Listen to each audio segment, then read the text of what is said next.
अस्सलामु अलैकुम रहमतुल्लाहि व बरकातुहू। नहमदुहु व नसल्ली अला रसूलिल करीम, अम्मा बाद। मोहतरम भाइयों, तो सबसे पहले तो मैं आप लोगों का शुक्रगुजार हूँ, इतने बड़े मजमा से खिताब करने का मौका मिल रहा है। हम जब मक्के में होते हैं तो लोग आते हैं उम्रा करने के लिए, तो हम उन्हें दुआ देते हैं अल्लाह ताला आपका उम्रा कबूल करे। यहाँ मैं आए हैं तो अब दुआ ये कर रहे हैं कि अल्लाह ताला हम सब लोगों को दीन की सही समझ अता करे, उस पर अमल करने की तौफीक दे और उसकी तरफ लोगों को दावत देने की भी तौफीक दे। मेरा जो मौजू है वो उसमें कुछ आपने अहले हदीस का लफ्ज़ देख करके हैरत का इजहार किया होगा कि ये क्या चीज़ है, मतलब अहले हदीस कौन होते हैं। आपको मैं बताऊं कि कुछ नाम, कुछ जगहें और कुछ जमातें ऐसी हैं कि जिनको इतना बदनाम किया गया है और इतना उनके खिलाफ साजिशें की गई और इतना उन्हें हर तरह से मतून करने की कोशिश की गई, लेकिन वो इतने सख्त जान हैं कि अब तक जिंदा हैं और ख़त्म नहीं हुए। बल्कि उनकी दावत ऐसी है कि वो अभी भी, देखिए, पूरी दुनिया में बहुत ही तेज़ी के साथ फैल रही है उनकी दावत। आप यूरोप में जाइए, अमेरिका जाइए, अफ्रीका जाइए, एशिया के मुल्कों में घूमिए। जब दावत ये शुरू हुई थी, और ये दावत कोई नई दावत नहीं है, दावत का मफहूम ये है उस चीज़ की तरफ दावत देना जो सहाबा कराम, ताबईन, तबा ताबईन और अइम्मा कराम और मुहद्दिसीन और फुक़हा का मसलक था। उसकी तरफ दावत, उसकी तरफ सारे मुसलमानों को बुलाना और गैर मुस्लिमों को उसी इस्लाम में दाखिल करना जो इस्लाम सारे सहाबा और ताबईन, तबा ताबईन का इस्लाम था। कोई मुसलमान इससे इख्तिलाफ करने की जरूरत कर सकता है, लेकिन अफसोस ये है कि जब ये दावत शुरू हुई 12वीं सदी हिजरी के अंदर, उसकी नशत सानिया कह लीजिए, रीनाइसेंस, बर्र सगीर के अंदर शाह वलीउल्लाह रहमतुल्लाह अलैह मुहद्दिस देहलवी, उन्होंने सन 1143 हिजरी में जब हिजाज का सफ़र किया और मक्के मदीने में 2 साल रहे, वो उन्होंने हदीस पढ़ी। जो शख्स भी हदीस पढ़ता है तो लाज़िमन वो उससे मुतासिर होगा। अगर वो उससे मुतासिर नहीं होता, उसके अंदर हदीस पर अमल करने का जज्बा नहीं पैदा होता, तो उसने दरअसल हदीस नहीं पढ़ी।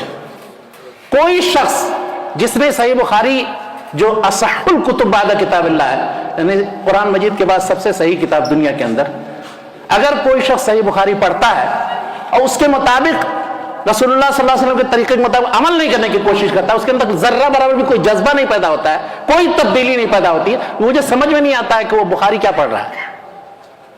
सही मुस्लिम, जो सही बुखारी के बाद दूसरे दर्जे की सही तरीन किताब है, ये भी बहुत से मदारिस में पढ़ाए जाते हैं, लेकिन उसके अंदर अगर तब्दीली का जज्बा ना पैदा हो तो आप ये समझिए कि वो हदीस या अल्लाह के रसूल सल्लल्लाहु अलैहि वसल्लम की सुन्नत या सीरत, बस जैसे हम कुरान मजीद बिला समझे बूझे पढ़ने के आदी हैं, उसी तरह से हदीसें भी पढ़ते चले जा रहे हैं बिला समझे बूझे। अमल नहीं करना है, उसकी तरफ तवज्जो नहीं देने की जरूरत है, ना अपने आप को तब्दील करने की जरूरत है।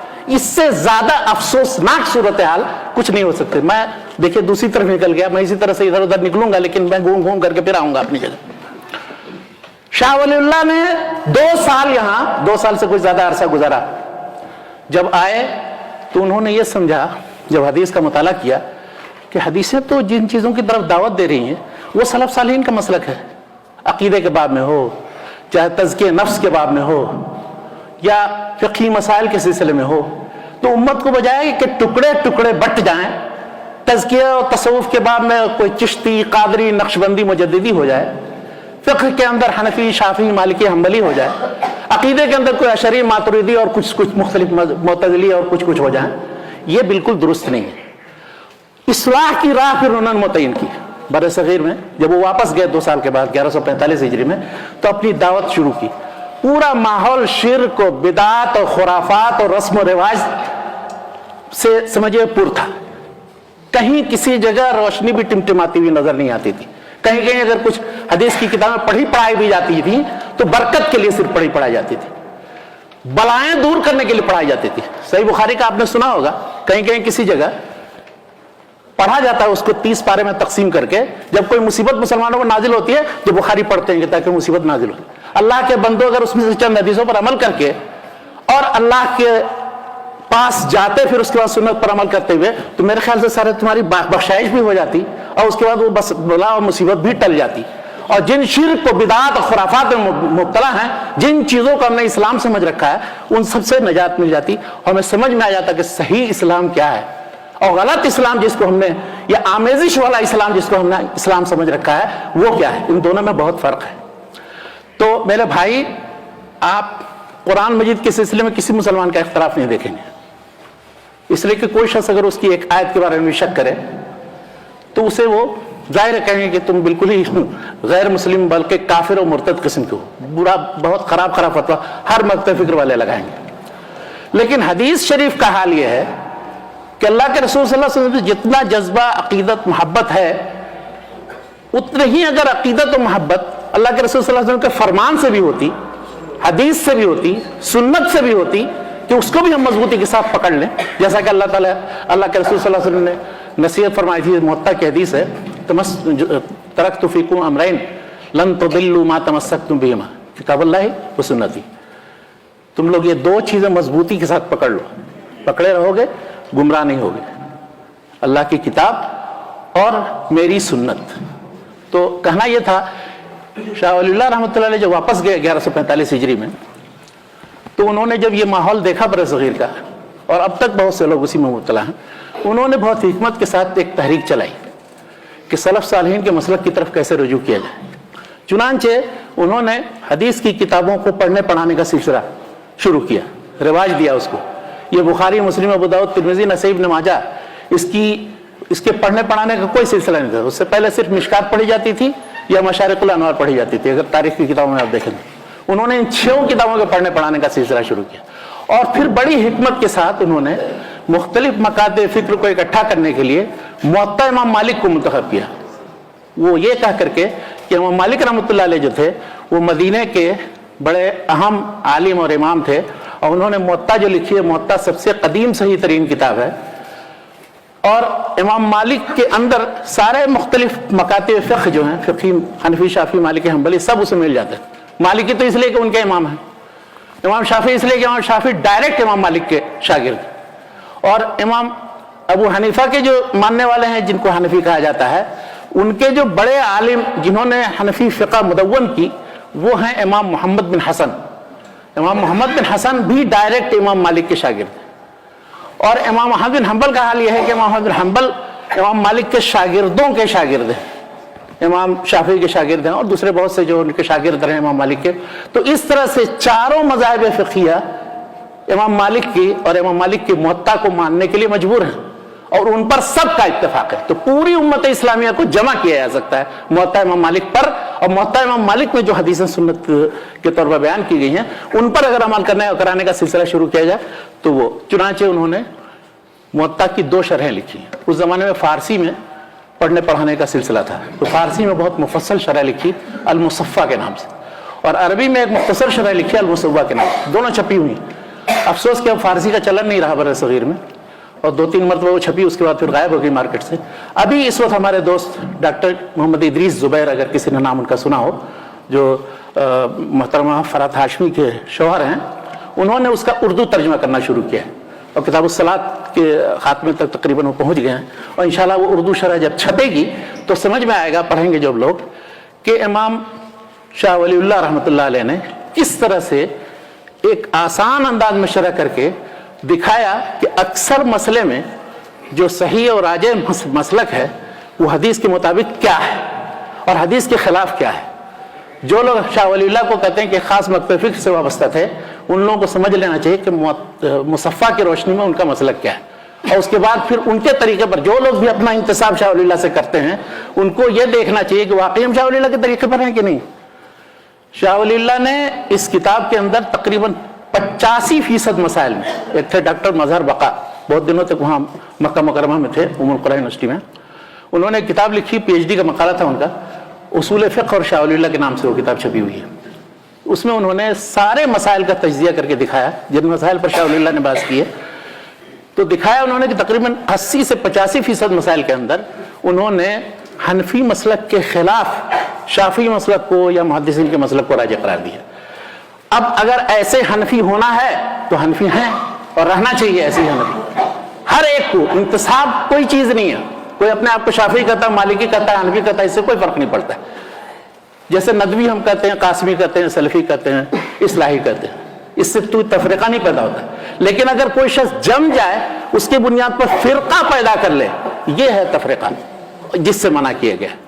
تو اگر شاہ ولی اللہ نے جو راستہ دکھایا ہے حدیث کو پڑھنے، حدیث پر عمل کرنے اور حدیث کے مطابق پھر اس کے بعد اس کی طرف دعوت دینے کا، یہ طریقہ اس کے بعد ان کے آل و اولاد احفاد اور اس کے بعد وہ سلسلہ جاری ہوا. انہوں نے یہ بنیاد رکھی. اس کے بعد ان کے بیٹے شاہ عبدالعزیز رحمۃ اللہ علیہ نے، انہوں نے وہی سلسلہ جاری رکھا پڑھنے پڑھانے کا بھی. انہوں نے پھر ایک بہت بڑا کام یہ کیا کہ اس زمانے میں شیعہ افکار، شیعہ مذہب بہت زیادہ تیزی کے ساتھ پھیل رہا، تو انہوں نے ان پر قدغن لگانے کے لیے، شاہ ولی اللہ نے بھی کتابیں لکھی شیعوں کے رد میں، ازالۃ الخفا عن خلافۃ الخلفاء، قرۃ العینین فی تفضیل الشیخین. لیکن شاہ عبدالعزیز نے یہ کیا کہ انہوں نے مستقل ایک ایسی کتاب لکھ دی فارسی میں تحفہ اثنا عشریہ کے نام سے، کہ جو میرے خیال میں پوری تاریخ اسلامی میں شیخ الاسلام ابن تیمیہ کی منہاج السنہ کو مستثنا اگر کر دیا ہے تو اس سے بہتر کوئی کتاب نہیں لکھی گئی شیعوں کے رد میں. اور اس کا اردو ترجمہ بھی چھپ گیا، لیکن پاکستان میں بھی وہ ممنوع ہے، وہ کتاب بین ہے، وہ چھپ نہیں سکتی، اس لیے کہ سیاسی لوگ جو ہوتے ہیں یا حکمراں لوگ ہوتے ہیں ان کے بہت سے مسائل ہوتے ہیں، بہت سی چیزیں پابند ہوتے ہیں. ہم لوگ کی طرف سے اتنے آزاد نہیں ہوتے ہیں کہ وہ ساری علمی کتابوں سے استفادہ کر سکیں، ہر چیز چھاپنے کی اور چھپنے کی اجازت دیں. بہرحال یہ ان کے مسائل ہیں. تو تحفہ اثنا عشریہ فارسی میں لکھی انہوں نے، اس کا اردو ترجمہ بھی ہو چکا ہے اور برابر وہ چھپتی رہتی ہے اور شائع ہوتی ہے. تو شیعہ فکر پر قدغن لگانے کے لیے اس سے زبردست کوئی کتاب میں نے کہا پوری تاریخ اسلامی منہاج السنہ کے بعد نہیں لکھی گئی. شاہ عبدالعزیز کے شاگردوں میں جو بہت مشہور شاگرد وہ ان کے نواسے تھے شاہ محمد اسحاق.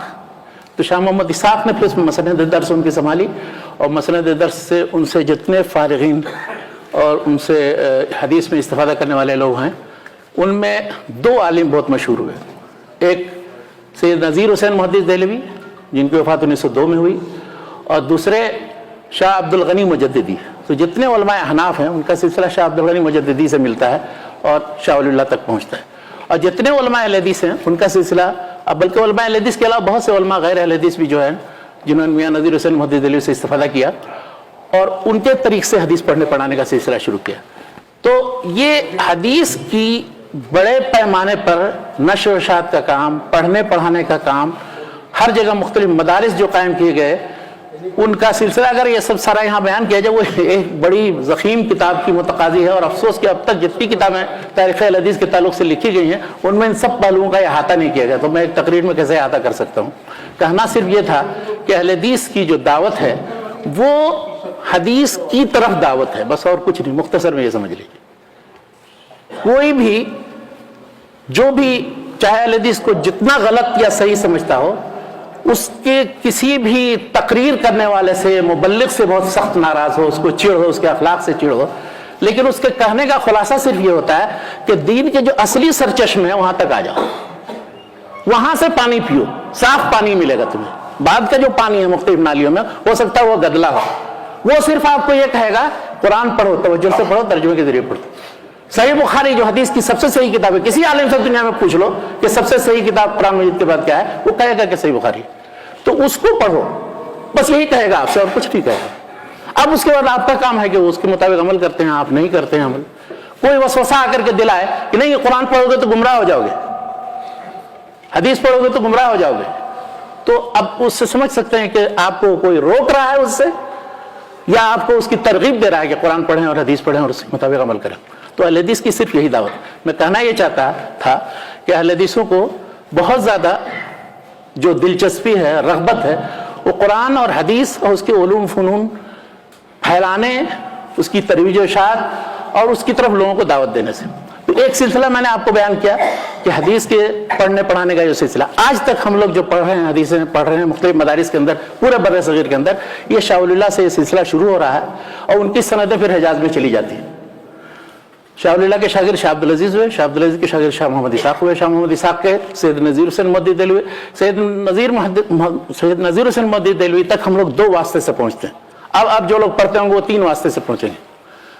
تو ایک جو सैयद नज़ीर हुसैन मोहद्दिस देहलवी के शागिर्द बड़ी तादाद में है, हज़ारों की तादाद में, बल्कि बहुत से लोग यहाँ से अरब से जाते थे हदीस पढ़ने के लिए, और उनके ख़ानदान वाले अभी भी मौजूद हैं। रियाज में साद बिन हम्द बिन अतीक आल अतीक जो है वो मियाँ साहब के शागिर्द थे, उनसे जाकर पढ़े।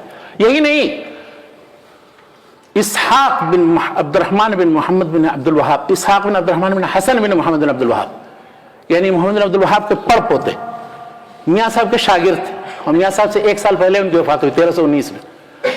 दिल्ली में जाकर के उन्होंने हदीस पढ़ी।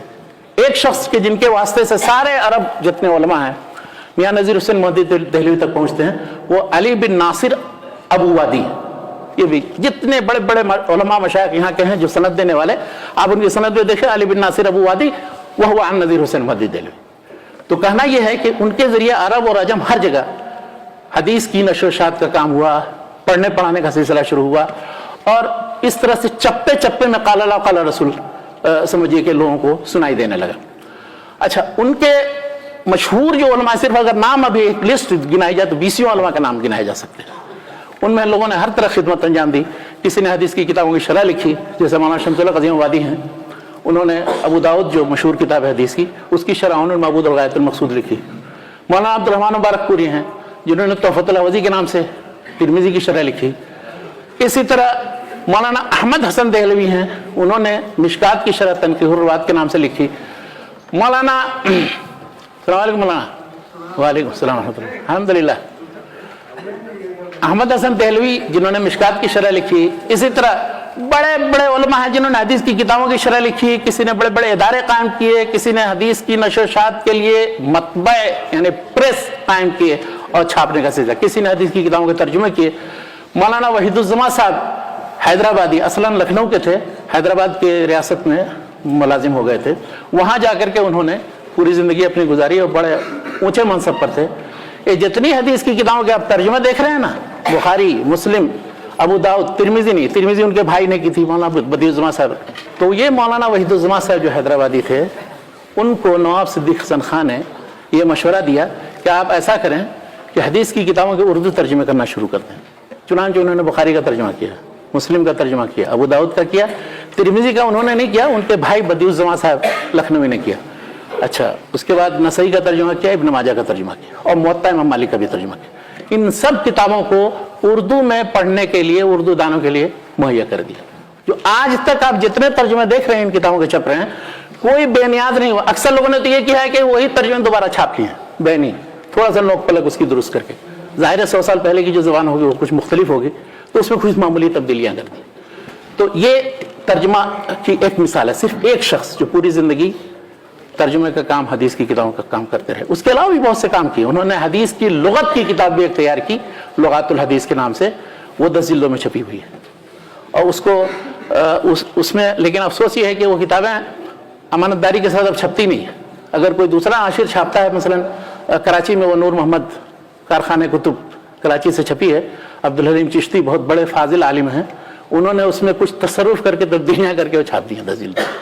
बैन ही उसको उसी तरह छापना चाहिए।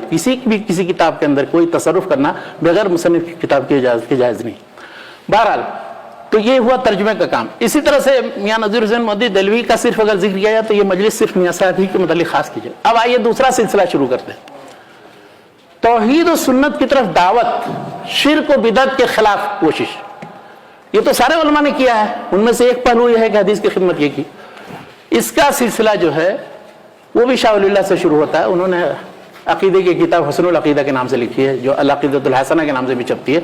उसमें ये सारा अशरी और मातुरिदी तरीका छोड़ दिया, खालिस जो सलफ़ी तरीका है उसके मुताबिक अकीदे की बातें लिखी है। छोटा सा रिसाला है, अरबी में, उर्दू में भी तर्जुमा हो चुका है उसका, मुख्तलिफ ज़ुबानों में।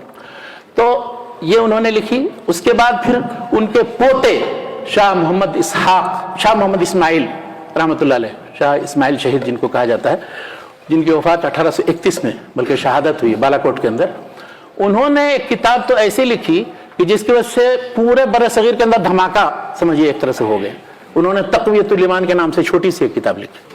तक़वियतुल ईमान में जितने शिर्क के मसाइल थे उन सब का ऑपरेशन कर डाला, और उसका इतना अच्छा बेहतरीन उसलूब इख्तियार किया कि सिर्फ आयतें कोट करते हैं बाब के अंदर शुरू में, फिर हदीसें देते हैं, और उसके बाद फिर वो लिखते चले जाते हैं। मुख्तसर उसकी तशरीह या फ़ायदा, बिल्कुल उसको इसी तरह कहा जा सकता है जैसे शेख मोहम्मद अब्दुल वहाब की जो किताब है किताब तौहीद, उसी अंदाज की कि लोग जब तक किताब मिलती नहीं है उस वक्त तो समझते हैं उसमें पता नहीं क्या क्या लिखा होगा, कितना बुरा भला उसमें लोगों को कहा होगा, लेकिन जब पढ़ते हैं तो उसके बाद फिर हैरत होती है कि इसमें तो सिवाय कुरान और हदीस के, उसके तर्जुमे के, उसके में जो चीज़ें मज़कूर हैं उसके अलावा कुछ नहीं। तो मैं कहना ये चाहता था कि ये जो शाह इस्माइल शहीद की किताब है तक़वियतुल ईमान, वो उसका सबसे पहला एडिशन कलकत्ते में सन 1242 हिजरी यानी उनकी शहादत से 4 साल पहले, 1246 हिजरी में शहादत हुई 1831, तो 1827 में वो किताब छपी थी कलकत्ते से। उस किताब की इशाअत के बाद से लेकर के आज तक सारे बिदात और खुराफात को जो दिलदादा हैं उनके यानी उसमें हल्के में बिल्कुल मातम, सफ़े मातम बिछ गए और ऐसी हलचल पैदा हुई, आज तक वो हलचल मौजूद है। उसकी बिना पर उनको लोग काफिर करार देते हैं और उनके मानने वालों को सबको काफिर करार देते हैं। तो ये एक किताब, इसी तरह से एक नहीं, मैंने किसी लेक्चर में यही रियाज में कहा था कि तकरीबन इस तरह की 50-60 किताबें लिखी हैं और उलमा ने तैयार की हैं, जो उर्दू में भी हैं, अरबी में भी हैं, फारसी में भी हैं, और इसके ज़रिए फिर सही अकीदे की नशर इशाअत का काम हुआ।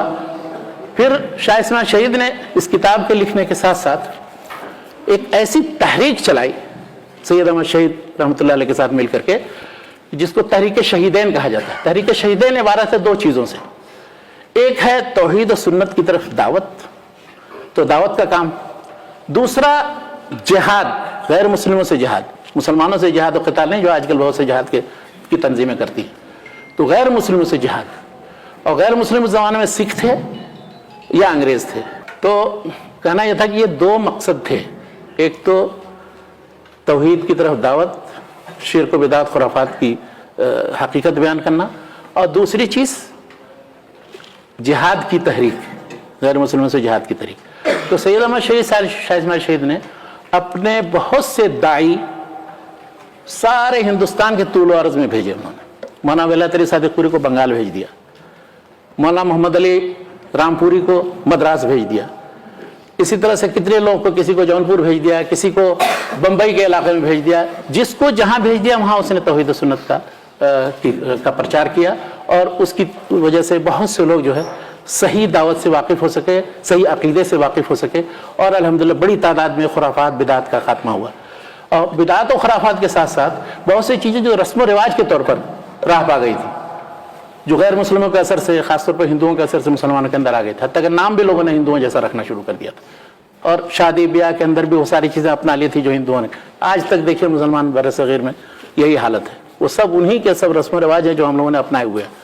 तो अब उनमें से एक मिसाल सिर्फ दूं कि बेवा औरतों की शादी का कोई तस्वुर हिंदुओं के यहाँ नहीं था। अब जिन लोगों ने इख्तियार किया वो मुसलमानों ही से मुतासिर होकर के, इस्लाम से मुतासिर होकर के किया। तो इस चीज़ की भी इस्लाह और उसको रिवाज देने का काम ये तहरीक शहीदैन का था। और भी तहरीक शहीदैन के जरिए रस्म व रिवाज के ख़िलाफ़, शिर्क व बिदात के ख़िलाफ़ और दूसरे बहुत से सारे जितने मज़ाहिर थे बिदात के, उन सब के ख़िलाफ़ बड़े पैमाने पर पूरे बरसगीर में, जिसका नतीजा क्या हुआ, उसका रद्द-ए-अमल ये हुआ कि फिर दूसरी तरफ से भी उन पर हमला करना शुरू किया लोगों ने। ये जिन चीज़ों को शिर्क व बिदअत करार देते हैं वो शिर्क व बिदअत नहीं है, ये सब तो सुन्नत है, और ऐसा और पर लोगों ने किताब। उनमें एक बहुत बड़े मशहूर आलिम थे बिदअतियों के, एक फजल रसूल बदायूनी, 1289 हिजरी में उनकी वफात हुई। उन्होंने उनके रद्द में 3-4 किताबें फारसी में और उर्दू में लिखी, लेकिन अल्लाह ताला ने, जैसे वो एक मकूला है ना, हर फिरौन रा मूसा, तो अल्लाह ताला ने उन्हीं के मुकाबले में एक पैदा किया। उन्हीं के ज़माने में थे मौलाना बशीरुद्दीन कन्नौजी, ये काजी भी थे नवाब सिद्दीक़ हसन खां के यहाँ भोपाल की रियासत में, और इन्होंने एक एक किताब का उनका मुँह तोड़ जवाब दिया। तकरीबन 4-5 किताबें लिखी। उसने लिखी अस्सवाइक़ुल इलाहिया के नाम से, अल-बवारिक़ुल मुहम्मदिया लिरज्म शयातीन नजदी। तो इन्होंने किताब के जवाब में लिखी अस्सवाइक़ुल इलाहिया लिरद्द शयातीन लहाबिया। इसी तरह से उनकी किताबों के नाम है, ये सब फारसी में लिखी गई। और उस वक्त मैंने देखा कि जो लोग बिदअत के खूगर थे, उन्होंने एड़ी से चोटी का जोर लगा करके वो सारे मसाइल जो बिदअत और शिर्क से ताल्लुक़ रखते हैं उनमें पूरे तौर पर शाह इस्माइल शहीद पर रद्द करने की कोशिश की, और किताबें हर मसले, जुज़ी मसले पर भी लिखी और उमूमी तौर पर भी लिखी। लेकिन अल्हम्दुलिल्लाह ये मौलाना बशीरुद्दीन कन्नौजी की तसानीफ से हकीकत खुली। उसी 13वीं सदी हिजरी के अंदर, उनकी वफात हुई है 1296 हिजरी में, ये 13वीं सदी हिजरी में, अभी हम 14वीं सदी हिजरी में नहीं दाखिल हुए, जब हम 15वीं सदी में, अब इस अंदाज में हम बताएं अगर हर एक के बारे में तो कितनी तफसील होगी। बहरहाल तो काजी बशीरुद्दीन कन्नौजी ये उस ज़माने की एक बड़ी शख्सियत थी, और उनके अलावा भी बहुत से मौलाना खुर्रम अली बलहौरी की उनकी किताब नसीहतुल मुस्लिमीन छोटी सी है, आप देख लीजिए, उसमें कितनी बेहतरीन अंदाज में उन्होंने बिदअत की तरदीद।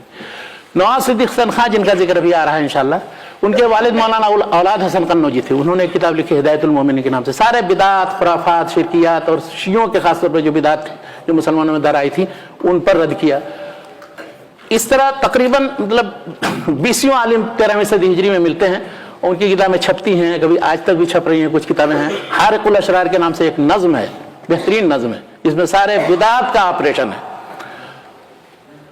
नवाब सिद्दीक हसन खां जो उस ज़माने की बड़ी अहदसाज शख्सियत है, और कोई भी बर सगीर की तारीख़ लिखे, इल्म हदीस की तारीख़ लिखे, इस्लाह और तजदीद की तारीख़ लिखे, नवाब साहब का नाम नज़रअंदाज नहीं कर सकते, चाहे वो अरबी के अंदर हो, फारसी के अंदर हो, उर्दू के अंदर हो, और इल्म हदीस की नशर शात के ताल्लुक़ से उनके कारनामे इतने ज़्यादा हैं। जैसे सैयद नज़ीर हुसैन मोहद्दिद अली ने पूरी ज़िंदगी तकरीबन 1258 हिजरी से लेकर के 1320 हिजरी तक उन्होंने 62 साल दर्स दिया हदीस का, और उनके हज़ारों शागिर्द हैं। उसी तरह नवाब सिद्दीक हसन खान ने तकरीबन 20 साल का अरसा सिर्फ पाया था, वो भोपाल में वो थे, भोपाल में वो गए थे मुलाजमत करने के लिए, और वो शादीशुदा थे। वहाँ पूरी अमानतदारी के साथ वो हुकूमत के जितने काम थे वो करते थे। बाद में नवाब शाहजहां बेगम जो बेवा हो गई थी और उनके शौहर का इंतकाल हो गया था, जो वहाँ की मलका थी, तो उसने सोचा कि सारे बहुत से उमूर में आदमियों की ज़रूरत पड़ती है, शौहर अगर हो तो उससे मशवरा किया जा सकता है, तो उन्होंने खुद ख्वाहिश जाहिर की थी नवाब सिद्दीक हसन खान से शादी करने की। तो नवाब साहब ने पहले तो बहुत इनकार किया, लेकिन जब उन्होंने बहुत इसरार किया, कहा नहीं हम आपको बहुत मोतमद पाते हैं और बहुत ज़्यादा मतलब आप हमारा साथ देंगे उस मिशन में जो आपके भी पेश नज़र है और हमारे भी पेश नज़र है, कि एक तो एक रियासत में अमन अमान हो और यहाँ खलफशार ना हो, दूसरी चीज़ है कि इल्मी और दीनी एतबार से इस रियासत का नाम अच्छी तरह से सरबलंद हो। तो आखिर में उन्होंने फिर रजामंदी का इजहार किया और उन्होंने शादी कर ली उनसे। तो ये नवाब शाहजहां बेगम की रजामंदी और उन्हीं की तलब पर शादी की। कुछ लोग ये कहते हैं कि नवाब साहब ने शादी कर लिया, उसके बाद उन्होंने सराय दिखाया, अंदाज़ा लगाइए, ये सब बहुत बड़ा इत्तेहाम है। बहरहाल कहना यह है कि नवाब साहब ने जो शादी की और उसके बाद फिर किसी के पास अगर दौलत आ जाए तो वो क्या करेगा, उसको अपने लिए इस्तेमाल करेगा, अपने बाल बच्चों के लिए, और अपने ज़मीन जायदाद बनाएगा। नवाब साहब ने क्या किया, उस पूरी दौलत को, पूरे अपने ज़ाती दौलत को भी, इसलिए को बड़े ऊंचे मनसब पर थे, मलका ही के शौहर हैं, और अपने जो तनख्वाह थी और हुकूमत का जो वो मद था उसको उन्होंने कई तरह के कामों में लगाया। उससे सबसे बड़ा काम ये किया कि बड़े बड़े उलमा और फजला जो उस ज़माने के थे सबको भोपाल में जमा किया। हदीस के बहुत बड़े आलिम जिस तरह से नज़ीर हुसैन मोहद्दिद अली थे, इसी तरह एक यमन से आए हुए एक आलिम थे हुसैन बिन मोहसिन यमानी, उनकी वफ़ात 1327 में हुई। वो शौकानी के एक वास्ते से शागिर्द थे, तो वो उनको नवाब साहब ने रख लिया था वहीं कि आप यहीं रहिए, यहीं दर्स दीजिए। तो हदीस के बहुत बड़े, आप जिसके भी हालात देखेंगे आज से 100 साल 150 साल पहले के लोगों के, उसमें आप देखेंगे कि हदीस उसने नज़ीर हुसैन मोहद्दिद अली से पढ़ी और हुसैन बिन मोहसिन से पढ़ी, नज़ीर हुसैन से और हुसैन बिन मोहसिन से, इसलिए कि यही दोनों ज़माने में बहुत मारूफ थे हदीस पढ़ने पढ़ाने के मैदान में। तो उनको बुलाया, मौलाना सलामतुल्लाह जराजपुरी आजमगढ़ के इलाके के थे, उनको बुलाया। काजी बशीरुद्दीन कन्नौजी वो वहीं जब तक जिंदा रहे, वो फिर काजी रहे वहाँ। उनकी वफ़ात के बाद 1296 के बाद फिर काजी शेख मोहम्मद बिन अब्दुल अजीज़ मछली शहरी, वो भी बहुत बड़े मुहद्दिस और आलिम थे, वो फिर चले आए। इस तरह से बड़ी तादाद उलमा की, मौलाना मोहम्मद बशीर सासवानी वो वहाँ चले आए। तो एक बड़ा इल्मी मजमा कायम किया। और अल्हम्दुलिल्लाह मतलब उसके बाद फिर यानी मुख्तलिफ जो दीनी काम हुए इंशाल्लाह उसकी तरफ नमाज के बाद तवज्जो देंगे इंशाल्लाह। अस्सलाम वालेकुम। तो हमने अभी जो गुफ्तगू की उस सब की गुफ्तगू का खुलासा ये था कि बर सगीर के अंदर इस्लाही तहरीक शाह वलीउल्लाह ने शुरू की। ये ले चलिए, तो बर सगीर में इस्लाही तहरीक शाह वलीउल्लाह ने शुरू की।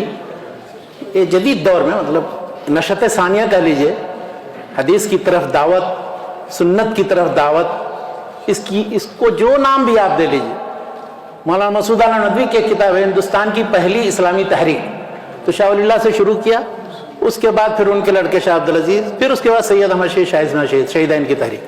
बर्र सगीर में जो कुछ भी आप इस्लाही काम आप देख रहे हैं, जो मुख्तलिफ इस्लाही जमातें आप देख रहे हैं, जो भी ये तालीमी अदारे आप देख रहे हैं, जो भी तौहीद सुन्नत के नज़ारे देख रहे हैं, ये सब सिर्फ तहरीक शहीदैन की देन है। उसी के असरात हैं सारे जो अभी तक चले आ रहे हैं। इसलिए इस तहरीक और इसके हमागीर असरात से मुतल्लिक बहुत लंबी चौड़ी गुफ्तगू हो सकती है, और इस पर बड़े बड़े उलमा और मुहक्किकीन ने दाद तहकीक दी है। मौलाना गुलाम रसूल मेहर साहब की 4 जिल्दों में किताब है, 2 जिल्दों में सैयद अहमद शहीद के नाम से और 2 जिल्दों में जमात मुजाहिदीन और सरगुज़श्त मुजाहिदीन के नाम से। एक डॉक्टर क़यामुद्दीन अहमद थे पटना के अंदर, उन्होंने वहाबी मूवमेंट इन इंडिया के नाम से, हिंदुस्तान में वहाबी तहरीक के नाम से, ये सारे वही वहाबी थे जिनको बदनाम किया जाता है, गैर मुक़ल्लिद हैं, वहाबी हैं, ये लामज़हब हैं वगैरह वगैरह। उन्हीं के ज़रिए सारा इस्लाही काम हुआ है। सही अक़ीदे की तरफ रहनुमाई, सुन्नत की इशाअत। मैंने ये 2 पहलू सिर्फ बयान किए थे अभी पिछले गुफ्तगू में, और पहुंचा था नवाब सिद्दीक़ हसन खान तक। नवाब सिद्दीक़ हसन खान ने भोपाल में एक इल्मी मजलिस जमाई, बड़े बड़े उलमा फजला को जमा किया। उसके बाद उन्होंने मंसूबा बंदी के तहत, हम लोग बहुत से काम करते हैं बगैर मंसूबा बंदी के, बस शुरू कर देते हैं, पहुंचेगा नहीं पहुंचेगा, काम होगा नहीं होगा, कुछ परवाह नहीं होती। नहीं, उन्होंने क्या किया, अब सुनिए, जो 4-5 मैदान में उन्होंने काम किए। पहला मैदान ये कि उन्होंने हदीस की किताबों के तर्जुमे के लिए लगा दिया मौलाना वहीदुज़्ज़मान साहब हैदराबादी को, कुतुब सित्ता के तर्जुमे और दूसरी किताबों के तर्जुमे उन्होंने करवाए। नंबर 1 काम। दूसरा काम ये किया कि हदीस की किताबें हिफ्ज करने के लिए मुकाबला रखवाया। बहुत से लोगों ने हिफ्ज की हदीस की किताबें, बुखारी पूरी पूरी हिफ्ज कर ली, बुलुगुल मराम किसी ने हिफ्ज कर ली, किसी ने मिशकातुल मसाबी हिफ्ज कर ली। उसमें एक बहुत मशहूर एक नाबीना आलिम थे, उन्होंने भी हिफ्ज की थी, मौलाना अब्दुल तव्वाब साहब गज़नवी, मौलाना अब्दुल तव्वाब अलीगढ़ी थे, उन्होंने हदीस की किताब बुखारी हिफ्ज कर ली थी। तो हिफ्ज करने पर इनाम रखा था बाकायदा, वो इनाम के वो मुस्तहिक हुए थे। इसी तरह तीसरा काम ये किया कि हदीस से किस तरह लगाव था उनको, वो मैं बता रहा हूँ आपको। हदीस की किताबों में सबसे सही किताब, जैसे कि मैंने कहा, किसी आलिम से दुनिया के पूछ लें, चाहे वो किसी में मकतब फिक्र का कि सही बुखारी है, उसकी सबसे अहम शरह, बल्कि पूरी कुतुब हदीस की शुरू में सबसे जो अहम शरह है वो फतहुल बारी है। किसी से भी पूछ ली, सारे लोग पढ़ते हैं फतहुल बारी को। फतहुल बारी को दुनिया में सबसे पहले शाये जो है नवाब सिद्दीक़ हसन खान ने किया और करवाया। वो मतबा बुलाक मिस्र में अपने खर्चे पर 13 जिल्दों में छपी थी, और फिर यही नहीं कि सिर्फ वहीं पर छपवा करके छोड़ दिया, हिंदुस्तान में उसका एक अलग एडिशन छपवा है जो लेथो पर छपा था, मतबा अंसारी दिल्ली से, यानी अरब ममालिक में टाइप के हुरूफ में, और आज तक वो एडिशन मौजूद है, फोटो लेकर के छपता रहता है। आज तक सबसे सही एडिशन अभी भी वही है, चाहे जितना दावा लोग बाद में करें कि फतहुल बारी का सबसे सही एडिशन फलां है और फलां है। तो और आपको एक लतीफ़ा के तौर पर सुनाऊं मुख्तसर में कि लोगों का हाल ये था बर्रे सगीर में, ये किताबें जितनी छपवाते थे, चाहे फतहुल बारी हो या तफसीर इब्न कसीर उन्होंने छपवाई, इसी तरह से मालिमुत तंजील बग़वी की तफसीर छपवाई, अपनी तफसीर फतहुल बयान छपवाई, और ये सारी किताबें जिस तरह से दारुल इफ्ता से एक ज़माने में किताबें तकसीम होती थी, अभी भी वज़ारत शुऊन इस्लामी से तकसीम होती हैं, और वो पैकेट बना बना करके भेजी जाती है मुख्तलिफ मुल्कों में और मुख्तलिफ इदारों में। वहाँ से वो सारे इदारों के नाम बिला तफरीक मसलक वो भेजते थे, लेकिन बदकिस्मत कुछ ऐसे थे कि जो किताबें वापस कर देते थे कि नहीं, ये किताबें वसूल हम नहीं करेंगे, इसलिए कि इससे वहाबियत हमारे यहाँ खुल जाएगी। वो तफसीर की किताबें, वो हदीस की किताबें, वो फ़िक़्ह की किताबें जो वहाँ से आती थी कि नहीं, ये भोपाल में वहाँ फलां वहाबी बैठा हुआ है, वहाँ की किताबें हम नहीं लेंगे। और इसका खुद मैंने नज़ारा, मैंने इस तरह का एक वाक़या खुद मक्के में देखा।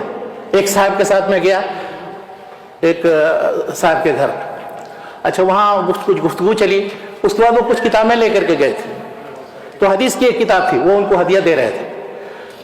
तो जो आदमी थे बैठे हुए, उन्होंने तो ले लिया कि हदीस की किताब है, हदीस पाक की किताब है, कोई ये किसी फ़िरक़े मसलक की किताब नहीं। लेकिन जब ले लिया और हम निकल के जाने लगे, अंदर से खातून की आवाज़ आ रही है, देखो देखो उसने कोई किताब दी, वापस कर दो, मत लेना, वो पढ़ना नहीं। ऐसे ही आपको भी बहुत से लोग कहेंगे कि वो फलां जगह की जो छपी हुई किताब है हदीस की मत पढ़ना। आप याद रखिए कि वो जरूर भी पढ़िए, और पढ़ करके तब समझ में आएगा आपको कि क्यों रोका जाए। तो ये किताबों की इशाअत का काम तीसरा काम। चौथा काम ये किया उन्होंने कि सारे जितने تعلیم گاہیں اور ادارے اپنے پوری ریاست کے اندر، بھوپال کے اندر ان کی تنظیم اور ترتیب کا کام کیا. اسلامی عدالت قائم کی، قضا اور عدالت، جہاں پر قاضی مقرر تھے قاضی بشیر الدین قنوجی، اور اسی طرح سے قاضی ان کے بعد جو ہے قاضی شیخ محمد مچھلی شہری. عدالتوں کے علاوہ انہوں نے ایک بہت اہم کام یہ کیا کہ بہت سے پریس خود لگائے اور دوسرے لوگوں کو پیسے دیے لگوانے کے لیے. مطبع صدیقی بھوپال میں، مطبع شاہجہانی بھوپال میں، اسی طرح سے مولانا سعید محمد سعید بنارسی ایک بہت بڑے عالم تھے، ان کو مطبع لگانے کے لیے بنارس میں مطبع سعیدی کے نام سے ان کو پیسے دیے، اور دوسرے بہت سے لوگوں کو. پھر اپنی کتابیں انہوں نے عرب ممالک میں بھی چھپوائی، مصر میں، ترکی میں بھی چھپوائی، مطبوعات الجواب ایک زمانے میں ہوا کرتا تھا، اور ہندوستان میں بھی چھپوائی. یعنی ان کی کتابوں کے اکثر کتابوں کے آپ دیکھیں گے ایڈیشن ہندوستان میں بھی چھپی ہے، مختلف مکتبات میں، مطبوعات میں، مصر میں بھی چھپی ہے، ترکی میں بھی چھپی ہے. چنانچہ ان کی کتابوں کی تعداد تقریباً 300 کے قریب ہے. لوگ بتاتے ہیں 222، لیکن جب میں نے شمار کیا تو وہ 222 سے بھی تجاوز کر گئے. تو انہوں نے اردو، فارسی، عربی ہر زبان میں کتابیں لکھی، اور تصنیف و تالیف کا ایک بہت بڑا سلسلہ ہے. ان کتابوں کا یہاں صرف نام لیا جائے تو وہ مطلب کافی نہیں، کوئی موضوع ایسا نہیں ہوگا کہ جس پر انہوں نے کچھ نہیں لکھا ہے. ان کی ایک بہت اہم کتاب ہے الدین الخالص کے نام سے. الدین الخالص میں انہوں نے سارے شرک و بدعت کے جتنے مظاہر سب کا آپریشن کر کے رکھ دیا، اور وہ کتاب انہوں نے اپنے نام سے نہیں چھاپی. اب اس سے اندازہ لگائیے ان کے اخلاص کا. اپنے نام سے نہیں چھپی، اس میں کہیں کسی جگہ اپنے نام کا اظہار نہیں کیا. اب لوگوں کو جب بعد میں پتہ چلا کہ یہ تو کتاب ان کی ہے، تو ان کے نام سے چھپ رہی ہے اور شائع ہو رہی ہے. اور اسی کتاب میں سب سے پہلے پوری دنیا میں ایک کتاب اقتضاء الصراط المستقیم مخالفت اصحاب الجحیم، جو امام ابن تیمیہ شیخ الاسلام ابن تیمیہ کی کتاب ہے، وہ پہلی بار چھپی تھی. یہ سن 1302 ہجری میں یہ کتاب چھپی ہے، 2 جلدوں میں چھپی تھی، الدین الخالص. اسی کے حاشیے میں یہ اقتضاء الصراط المستقیم ابن تیمیہ کی کتاب کا سب سے پہلا ایڈیشن وہی ہے جو نواب سید حسن خان نے چھاپا. اور امام ابن تیمیہ کی اور دوسری کتابیں بہت سی چھاپی. علماء اہل حدیث نے نواب سید حسن خان کے علاوہ بہت سے دوسرے لوگوں نے بہت سی کتابیں پہلی بار چھاپی. ان سب کتابوں کے نام لینا ہے ابھی آپ سب لوگوں کے لیے پتہ نہیں، ممکن ہے کہ گرانی کا باعث ہو آپ لوگوں کے سماع کے لیے. میں کہنا یہ چاہتا ہوں کہ کتابوں کی بہت بڑی تعداد ہے جو ان لوگوں نے شائع کی، اور ان کتابوں کے ذریعے الحمدللہ لوگوں کو دین کی حقیقت معلوم ہوئی. اور ان میں سے جتنی کتابیں قابل ترجمہ تھیں پھر ان کے ترجمہ بھی کیے. مطبع کے سلسلے میں ایک مطبع کا ذکر کروں، وہ مطبع خلیلی آرا ہے. مطبع خلیلی یہ مدرسہ احمدیہ آرا کے زیر اہتمام تھا. وہاں سے حدیث کی کئی کتابیں، ترجمے کی کتابیں، نصابی کتابیں بہت سی چھپی. ان میں سے ایک کتاب الادب المفرد امام بخاری کی ہے، دنیا میں پہلی بار سن 1306 ہجری میں چھپی، اور اس کا اردو ترجمہ بھی دنیا میں پہلی بار سلیقہ کے نام سے مولانا عبدالغفار ناشر مہداوی نے کیا تھا، وہ چھپی. تو کہنا یہ چاہتا ہوں کہ حدیث کی کتابیں اصل دیکھ لیجئے یا ان کے ترجمے دیکھ لیجئے. ان کے لیے پھر مطابع یعنی پریس قائم کرنا. آج کل لوگ پریس قائم کرتے ہیں، لیکن کیوں؟ تجارت، اس سے پیسہ کمانا مقصد ہوتا ہے. اس زمانے میں پریس قائم کیے گئے، لیکن مقصد یہ تھا کہ کتابیں شائع کی جائیں، دین پھیلایا جائے. حدیث کی کتابیں، توحید کی کتابیں، سنت کی کتابیں، سلف صالحین کی کتابیں. اگر ان سارے کتابوں کا ایک احاطہ کیا جائے، ایک ببلیوگرافی بنائی جائے، تو ایک اچھی خاصی ضخیم جلد بن جائے گی. تو ان کتابوں میں سے جو اہم ترین کتابیں بعض امام ابن تیمیہ ابن قیم کی، ابن تیمیہ ابن قیم کی ساری کتابیں جو پہلی بار چھپی ہیں دنیا میں، سب ہندوستان میں چھپی. اس کی تاریخ اگر آپ کہیے تو تاریخ کے ساتھ بیان کروں، لیکن یہاں اس کی تفصیل میں جانے کا موقع نہیں. سب سے پہلے الفرقان بین اولیاء الرحمن اولیاء الشیطان، جو امام ابن تیمیہ کی بہت مشہور کتاب ہے، اور رد بدعت میں ایک دم بالکل بے نظیر کتاب ہے. شیطان کے ولی کون سے ہوتے ہیں اور اللہ کے ولی کون سے، ان دونوں کے درمیان فرق کیا ہے؟ علامتیں اگر آپ کو معلوم کرنی ہو نا تو آپ کو پتہ چل جائے گا جن کو آپ ولی مانتے ہیں کون ولی ہیں، اللہ کے ولی ہیں، کون شیطان کے ولی. تو یہ الفرقان بین الرحمن اولیاء الشیطان پہلی مرتبہ سن 1295 ہجری میں ترجمے کے ساتھ، عربی بھی اصل اور اردو ترجمے کے ساتھ حاشیے میں یہ چھاپا تھا. کتاب الحمویہ جو عقیدے کی بہت مشہور کتاب ہے ابن تیمیہ کی، وہ کتاب بھی اس کے اردو ترجمے کے ساتھ، شافیہ اس کا اردو ترجمہ ہے، ترجمہ حمویہ. یہ ایک تھے غلام العلی قصوری، ان کی تحقیق اور اس کے ساتھ پہلی بار تقریباً 1296 ہجری میں چھپی. یہ امرتسر میں تھے، اور امرتسر میں بتا دوں آپ کو کہ سب سے پہلے جو ہے عقیدہ توحید کی اشاعت مولانا عبداللہ غزنوی کے ذریعے نہیں ہوئی، ان سے پہلے مولانا غلام العلی قصوری تھے. بلکہ غلام العلی جو نام ہے اس سے متعلق بطور لطیفہ ایک چیز ذکر کروں. ان کا نام غلام علی قصوری تھا. پہلے جب وہ صحیح عقیدہ توحید پر نہیں تھے, جب ان کو توحید و سنت کی بات سمجھ میں آئی تب انہوں نے اپنا نام اس میں الف لام بڑھا کے غلام العلی کر لیا, تاکہ العلی اللہ کا نام ہے. علی سے یہ نہ سمجھ میں آئے کہ غلام علی جیسے شیعوں کے نام ہوتے ہیں, غلام حسن, غلام علی, غلام رسول. تو انہوں نے غلام العلی اپنا نام رکھا تھا. یہ عبداللہ غزنوی جو بہت مشہور عالم اور میاں نذیر حسین مودودی دہلوی کے شاگرد بھی تھے, اور ان کا علاقہ تھا افغانستان کا. جب وہاں انہوں نے توحید و سنت کو قبول کیا تو ان کو اتنا ستایا گیا کہ وہاں ان کو گھر بار چھوڑ کر کے اپنے بال بچوں کے ساتھ ہجرت کرنی پڑی. ہجرت کر کے وہ امرتسر آئے, لیکن وہ آئے ہیں ان سے پہلے توحید و سنت جو ہے وہ غلام علی قصوری کے ذریعے پھیل چکا. ان سے متعلق اگر ایک مضمون پڑھنا ہو آپ کو تو ایک تھے حکیم محمد موسیٰ امرتسری, انہوں نے ایک کتاب لکھی ہے تذکرہ علماء امرتسر. اچھا, ان کے بارے میں میں ذکر کر دوں کہ حکیم محمد موسیٰ امرتسری لاہور میں میری ملاقات ان سے 1980 میں ہوئی تھی, اور وہ بریلوی عالم تھے. ان کی کتاب تذکرہ علماء امرتسر میں غلام علی قصوری کا ذکر دیکھیے, اور اس میں دیکھیے کہ ان کی جو تجدید و اصلاح سے متعلق خدمات ہے پوری تفصیل سے ذکر کی, اس لیے کہ وہ بھی اصلاً امرتسر کے تھے, حکیم موسیٰ امرتسری, اور یہ بھی امرتسر کے تھے. تو کہنا یہ ہے کہ عبداللہ غزنوی جب ہجرت کر کے گئے اس سے پہلے غلام علی قصوری موجود تھے. اور ہر علاقے میں, ہر خطے میں اگر آپ توحید و سنت کی تاریخ آپ دیکھیں گے بر صغیر میں تو ایسی ہی نظر آئے گا آپ کو. بہرحال گفتگو چل رہی تھی نواب صدیق حسن خان کی, اس کے بعد پھر امام ابن تیمیہ ابن قیم کی کتابوں کی اشاعت کی طرف گفتگو بڑھ گئی. امام ابن قیم کی ایک بہت مشہور کتاب ہے اعلام الموقعین عن رب العالمین. اس میں شریعت کے بنیادی اصول اور قواعد بیان کیے گئے ہیں, اور اس کے علاوہ تقلید سے متعلق پوری بحث ہے موجود اس میں. کوئی شخص بھی اس بحث کو اگر پڑھے گا تو اسے تقلید و اجتہاد کی حقیقت سمجھ میں آ جائے. یہ جو غیر مقلد کا تانا دیا جاتا ہے سمجھ میں آ جائے گا اس کو پڑھ کر کے کب سے غیر مقلد یہ تانا بن گئی. اس سے پہلے تو سارے ہی غیر مقلد, ائمہ کرام غیر مقلد, صحابہ کرام غیر مقلد, تابعین غیر مقلد, جتنے فقہا تھے پہلی دوسری تیسری صدی ہجری تک سب غیر مقلد.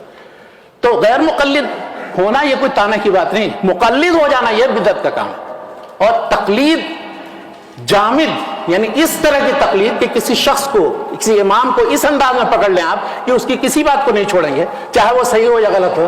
جیسے کہ بعض علماء وہ کہتے تھے کہ اس مسئلے سے متعلق میں نے 12 سال 10 سال غور کیا تب مجھے اپنے مسلک کی دلیل سمجھ میں آئی. یہ حال ہے حدیث پڑھنے والوں اور پڑھانے والوں کا. اور ایک شخص رو رہے تھے آخر زندگی میں کہ افسوس کہ ہم نے پوری زندگی ضائع کر دی.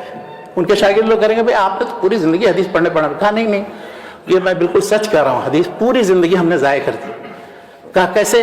کہا اس لیے کہ ہم نے پوری زندگی صرف اپنے مسلک, اپنے امام کے دفاع, اپنے مسلک اور اپنے امام کی تائید کے لیے دلیلیں ڈھونڈنے میں گزار دی.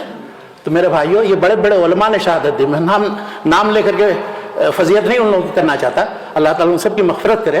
ہمیں اللہ نے کیا حکم دیا ہے, ربنا اغفر لنا ولاخواننا الذين سبقونا بالایمان ولا تجعل في قلوبنا غلا للذين آمنوا.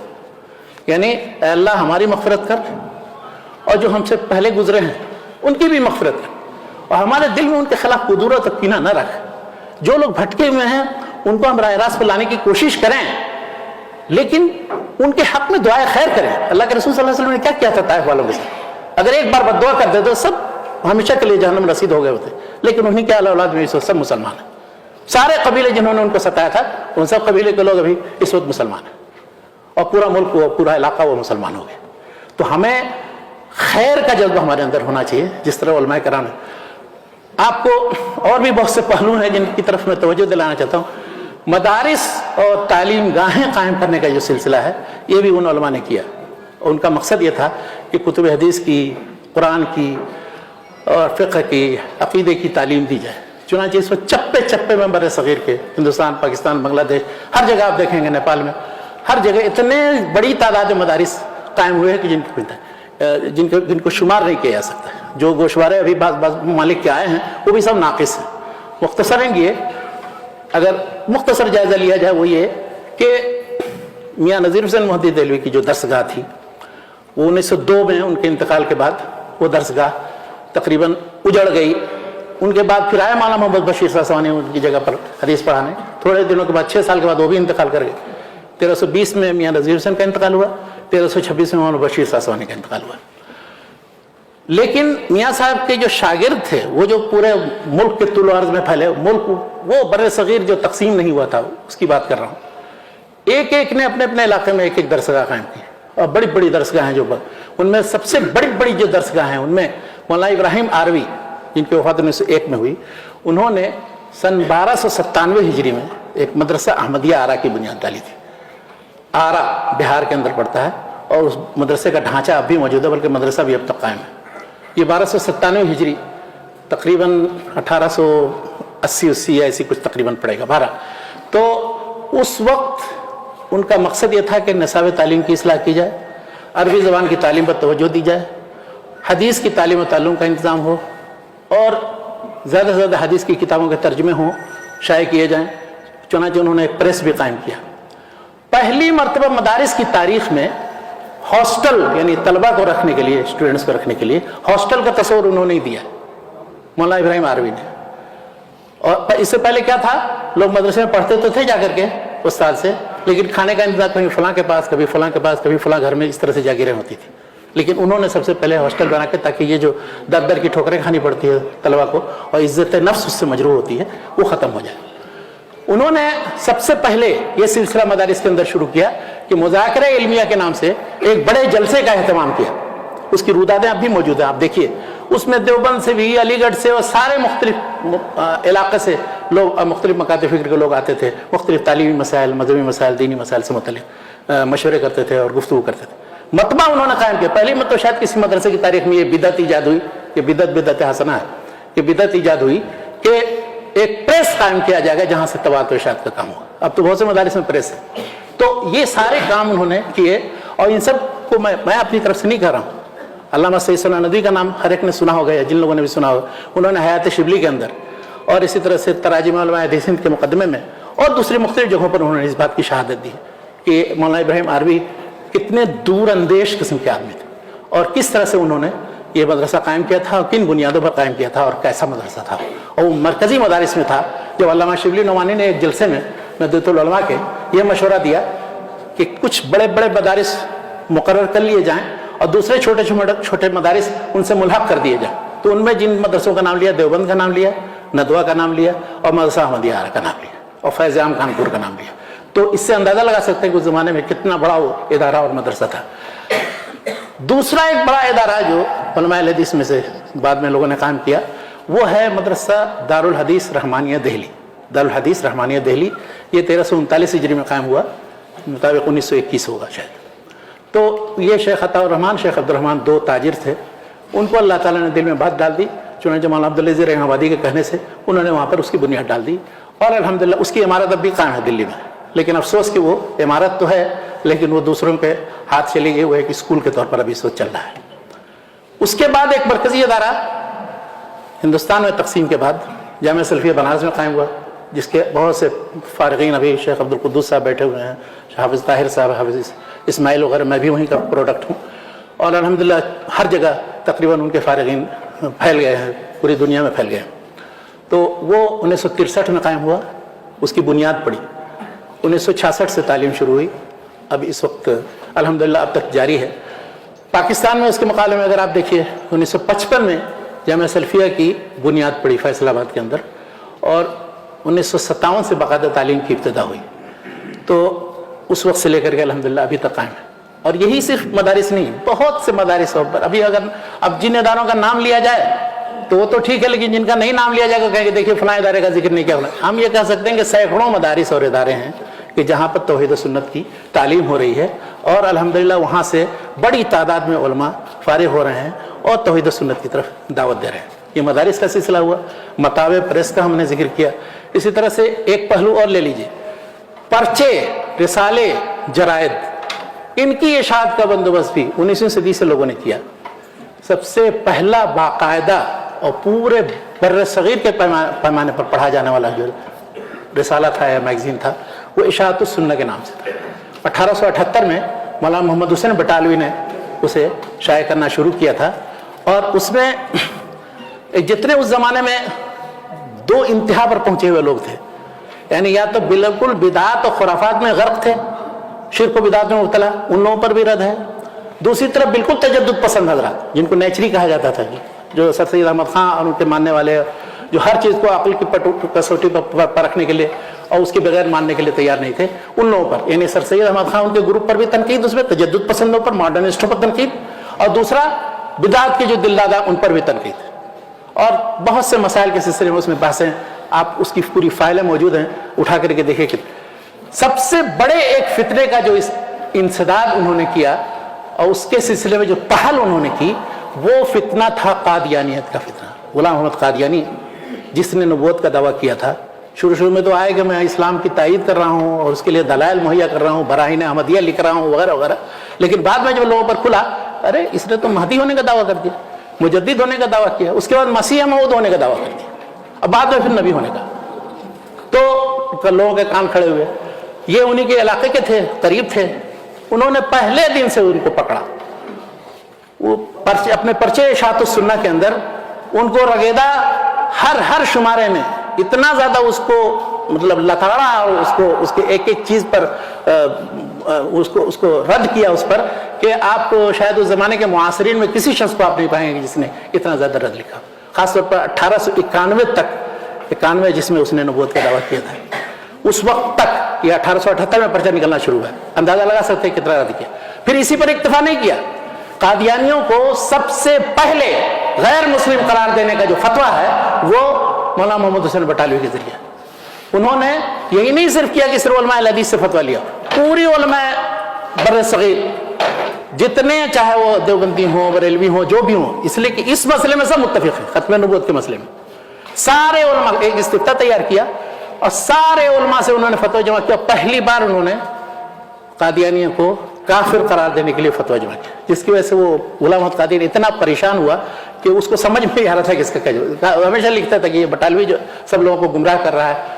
उसका हाल ये था कादियानी का कि वो अपने मुत्तबीन को कहता था वो सहाबी है, अपनी बीवी को कहता था वो उम्महातुल मोमिनीन में से, नऊज़ु बिल्लाहि मिन ज़ालिक। तो सब चीज़ों का मजाक उन्होंने उड़ाया। उस जमाने के पर्चे अगर आप पढ़ें तो आपको अंदाजा होगा कि कितना मतलब किस अंदाज में, और कोई पहलू नहीं छोड़ा। एक पर्चा उसका निकलता था कादियान से और उसमें कुछ लिखा, फौरन उसका नोटिस लेना। दूसरी शख्सियत जिसने गुलाम अहमद कादियानी और कादियानियत की रद्द में कलम उठाया और मुनाजरे किए और 30 से ज़्यादा किताबें लिखी हैं, मज़ामीन तो ढेरों, बल्कि एक मुस्तकिल पर्चा मुसलमान के नाम से निकाला और मुरक़्क़ कादियानी के नाम से, वो है मौलाना सनाउल्लाह अमरसरी, मौलाना अबुल वफ़ा सनाउल्लाह अमरसरी।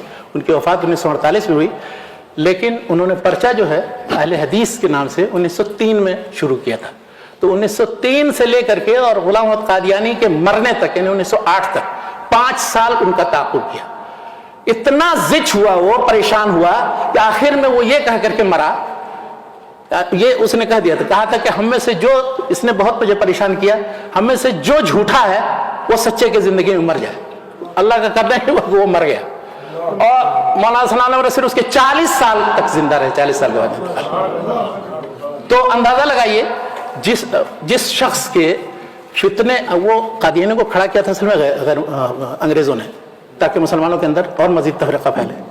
कादियानियों के अलावा उन्होंने ईसाई मिशनरियों के जरिए, आर्या समाजियों के जरिए तरह तरह के फितने फैलाए थे। उस जमाने में जो पादरी होते थे, नाम मुसलमानों जैसा होता था, पादरी अब्दुल हक, पादरी बरकतुल्ला।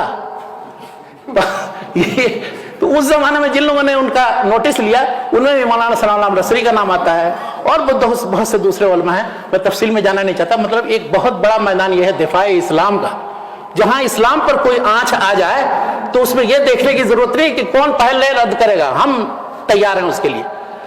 इस बात की शहादत सैयद सुलेमान नदवी ने मारिफ के अंदर दी है। जब मौलाना सनाउल्लाह अमरसरी का 1948 में इंतकाल हुआ तो उन पर जो शजरा लिखा है या उनके वफात पर जो लिखा है, उसमें लिखा, ये अल्फाज नोट कीजिए और जाकर के उस शुमारे में आप देखिएगा। उन्होंने ये लिखा कि उनका हाल ये था पूरी जिंदगी कि जहां जिस जगह किसी भी फितने के उभरने की अगर इत्तला मिलती थी तो फौरन उसके लिए मौलाना तैयार रहते थे उसको कुचलने के। बल्कि यहां तक लिखा है उन्होंने कि अगर अभी शाम को कोई फितना तुलू हुआ तो सुबह तक उसका रद्द करने के लिए मौलाना तैयार है। ये इसकी शहादत सैयद सुलेमान नदवी ने दी है। तो कहना यह है कि मौलाना सुलेमान नदवी بہت بڑی معروف اہم شخصیت ہے سیرت النبی، انہوں نے لکھی، علامہ شبلی نعمانی کے شاگرد تھے اور دارالمصنفین ان کے ذریعے قائم ہے. ان کی یہ شہادت ہے، میں اپنی طرف سے یہ بات نہیں کر رہا ہوں. یہ ایک میدان ہے. اسی طرح سے ایک میدان اور لیجئے علماء الحدیث کی خدمات کا، اس لیے کہ صرف اب میں رؤوس الموضوعات ہی اور صرف نام صرف گناؤں گا، اس سے زیادہ تفصیل تو نہیں بتا سکتا. وہ عربی ادب اور صحافت کے میدان میں، عربی ادب اور صحافت کے میدان میں بھی چند جو بڑے بڑے چوٹی کے علماء تھے جو عرب دنیا میں ابھی اتھارٹی سمجھے جاتے ہیں، ان کا نام لے لیجیے اگر کسی عربی ادب کے محقق کے سامنے تو کہیں اوہ فلاں، حیران ہو جاتے ہیں. اس میں 3 آدمی، اور یہ شہادت بھی ایک دیوبندی عالم جو مولانا انور شاہ کشمیری کے شاگرد تھے، مولانا سعید احمد اکبر آبادی، ان کی شہادت ہے. اور مولانا سعید احمد اکبر آبادی کے شاگرد میرے والد صاحب تھے مولانا شمس الحق سلفی. مولانا شمس الحق صاحب نے مجھے بتایا ان کی شہادت یہ تھی کہ اس وقت یعنی آزادی سے پہلے پورے بر صغیر کے پیمانے پر 3 عربی کے ادیب اور محقق ہیں، اور تینوں ہی وہابی ہیں. ایک علامہ عبدالعزیز میمنی الراجپوتی، جن کی وفات 1978 میں ہوئی. دوسرے مولانا محمد صورتی، یہ بھی بہت چوٹی کے عالم تھے. ایک چھوٹی سی کتاب ہے اظہار العرب کے نام سے، جو عربی ادب اور شعر کا انتخاب ہے، جو اکثر مدارس میں پڑھائی جاتی ہے. وہ انتخاب انہی کا تیار کیا ہوا ہے، اور اکثر لغت و ادب کی کتاب پر ان کے حواشی ہیں. تو مولانا محمد صورتی، جن کی وفات 1942 ہجری میں عیسوی میں ہوئی. تیسرے ایک تھے بنارس کے، جن کو ہم لوگوں نے دیکھا ہے، وہ ہیں بنارس کے جو تھے مولانا عبد المجید حریری. تو وہ عبد المجید حریری بھی عجیب غریب شخصیت تھی ان کی، بالکل عربوں کے لہجے میں عربی زبان میں گفتگو کرتے. یہاں ایک عرصے کے لیے آئے تھے وہ، اور ان کا کام تھا کہ شاہی لائبریری جو تھی، اس شاہی لائبریری کے کی فہرست بنانے اور تنظیم و ترتیب کا کام ان کے ذمہ تھا. چنانچہ وہ کام کیا انہوں نے. ایک زمانے تک انڈین قونصلیٹ جدہ کے اندر وہ کام کرتے رہے، اور پھر واپس جب گئے ہیں ہم نے ان کو دیکھا ہے، وہ آخر عمر میں بہت ضعیف ہو گئے تھے، مسجد میں ان کو دیکھا ہے بنارس کے اندر. تو یہ تیسرے آدمی تھے. یہ تینوں آدمی اس انداز میں عربی لکھتے بولتے، عربی ادبیات کی تحقیق کے میدان میں، کہ اگر میمن صاحب کا بھی کسی شخص سے ذکر کر دیجیے جس کو عربی ادبیات سے دلچسپی ہو اور عربی تحقیق سے اور لغت اور ادب میں، تو آپ کو تو کہنا یہ ہے کہ یہ سارے میدان ہیں جن میدانوں میں ان علماء نے، جن کو بدنام کیا جاتا ہے، کام کیا. اور ان سب لوگوں کے ذریعے ہم تک جو دعوت کے میدان میں ہو، تعلیم و تربیت کے میدان میں ہو، مدارس کے اندر ہو، اسی طرح سے صحافت کے میدان میں ہو، عربی زبان و ادب کے میدان میں ہو، جو ذخیرہ پہنچا ہے، اگر ان کی تاریخ ہم کچھ پڑھیں اور کچھ تھوڑا بہت مطالعہ کریں تو آپ کو حقیقت معلوم ہو جائے گی کہ ان کو کیوں بدنام کیا جا رہا ہے اور کیوں ان سے دور کرنے کی کوشش کی جا رہی ہے.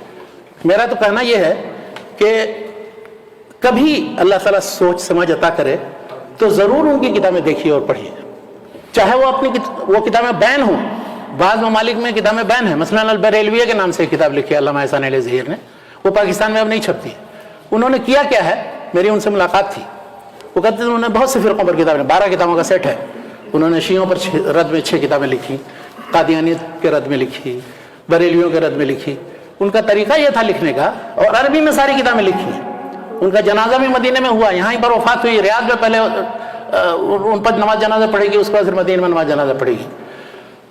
وہ ان کا طریقہ یہ تھا، انہوں نے بتایا کہ جب جس فرقے پر کتاب لکھنی ہوتی ہے تو اس کی اصل کتابیں ہم طلب کرتے ہیں، اس سے اقتباسات جمع کرتے ہیں، لیٹتے ہیں، اور کوئی چیز کسی فرقے کی طرف ایسی منسوب نہیں کرتے جس کا وہ قائل نہیں ہے. چنانچہ البریلوی بھی یہی کیا، آئینہ دکھا کے رکھ دیا ہے. اب وہ بڑا پریشان ہے، چلا رہے ہیں، اس کا جواب قیامت تک کوئی نہیں دے سکتا ہے، اس لیے اس کو بین کر دیا. السلام علیکم ورحمۃ اللہ.